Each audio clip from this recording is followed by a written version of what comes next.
Assalamualaikum warahmatullahi wabarakatuh. Di sini saya Asa Fitri, nomor absen 4, kelas 12 IPA 8. Di sini saya akan menjelaskan poster energi yang terbarukan.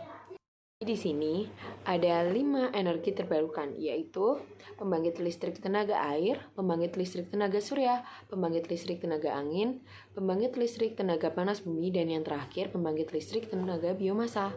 Di sini saya mengambil 3 energi yang terbarukan dari 5 yang tadi saya sebutkan, yaitu ada pembangkit listrik tenaga surya, pembangkit listrik tenaga air, dan pembangkit listrik tenaga angin. Jadi di sini saya akan tampilkan poster saya. Di situ ada tulisan matahari energi terbarukan. Selama matahari masih bersinar, akan selalu ada listrik gratis. Apa sih maksudnya? Yuk kita bahas. Saya juga sudah membuat penjelasannya dan itu adalah penjelasannya. Jadi di sini matahari itu dapat dikonveksikan menjadi energi listrik dengan cara menggunakan panel surya atau fotovoltaik yang biasa disebut dengan sistem pembangkit listrik tenaga surya yang nantinya dapat memenuhi kebutuhan energi listrik bagi kehidupan. Di sini saya mengambil contoh lampu surya atau surya cell. Apa sih lampu surya itu? Lampu surya itu adalah sebuah lampu yang menggunakan tenaga matahari sebagai sumber tenaga listriknya. Terus bagaimana cara kerja lampu panel surya? Jadi cara kerjanya panel surya mengkonversi energi dari matahari menjadi listrik. Kemudian listrik yang dihasilkan oleh panel surya dari arus arah menjadi arus bolak-balik. Kemudian energi digunakan untuk memberi daya pada peralatan listrik kita semua. Jadi gitu. Terus ada fun fact-nya nih tentang lampu surya atau surya cell. Jadi, saat siang hari, lampu tenaga surya mengisi ulang baterainya yang akan digunakan pada malam hari. Pada saat menjelang malam, lampu ini akan menyala secara otomatis. Dan ada beberapa menyala secara manual.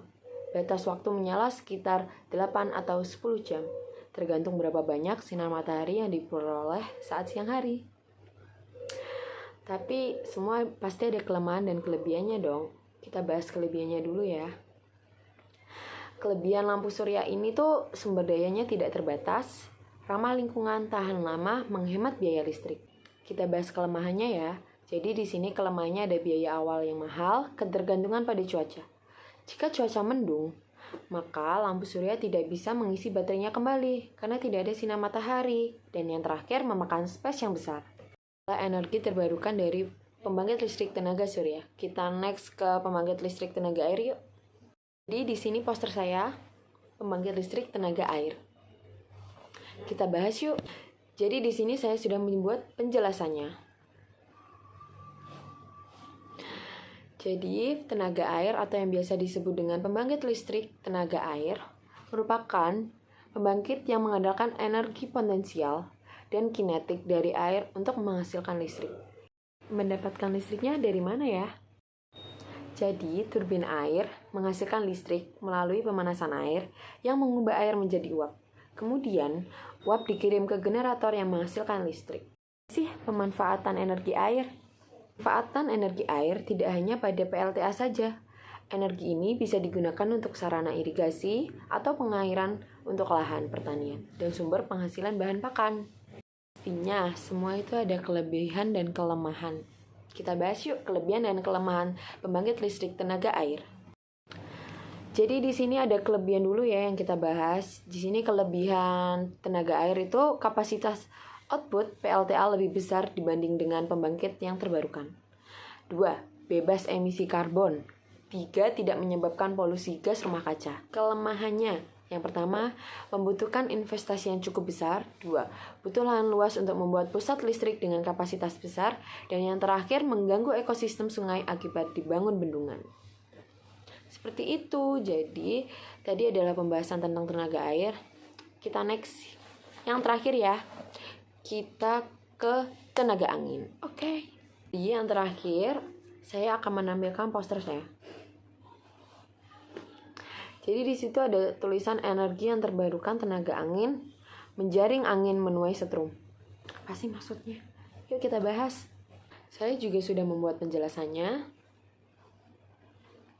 Jadi, pembangkit listrik tenaga angin ini merupakan pembangkit listrik angin mengubah tenaga angin menjadi energi listrik. Energi ini memanfaatkan hembusan angin untuk kincir angin.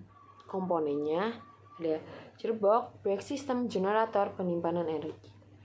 Kincir angin itu apa sih? Jadi kincir angin itu sebuah alat yang mampu memanfaatkan kekuatan angin untuk diubah menjadi kekuatan mekanik yang memberikan manfaat untuk kehidupan. Ada prinsip kerjanya loh. Jadi prinsip kerjanya itu kincir angin yang menghasilkan listrik bekerja berdasarkan adanya prime mover atau penggerak mula yaitu angin. Angin mampu menjadi penggerak awal di mana ia berperan sebagai mekanik yang menggerakkan turbin yang telah dihubungkan ke generator untuk menghasilkan energi listrik. Di mana yang kita ketahui generator mampu mengubah energi gerak menjadi energi listrik. Energi gerak dari kincir angin yaitu angin, ya pasti ya, yang akhirnya mampu menjadi listrik. Tapi ingat lagi, semua ada kelebihan dan kelemahan.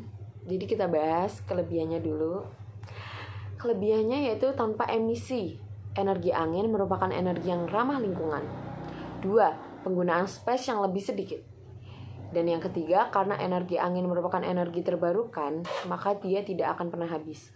Kekurangannya, 1. Sukar diprediksi, tidak bisa diandalkan terus-menerus. Karena cuaca di Indonesia ada 2, yaitu kemarau dan hujan. Jadi waktu musim hujan, maka kincir angin tidak bisa bekerja secara maksimal karena terhalangkan. Yang kedua, biaya yang tinggi dan harga perawatan yang tinggi. Dan yang 3, ancaman bagi hewan seperti burung memiliki kemungkinan untuk tertubruk turbin kincir angin. Itu, jadi kelemahannya itu. Jadi sekian presentasi tentang poster saya. Jika saya ada salah kata, mohon maaf. Wassalamualaikum warahmatullahi wabarakatuh.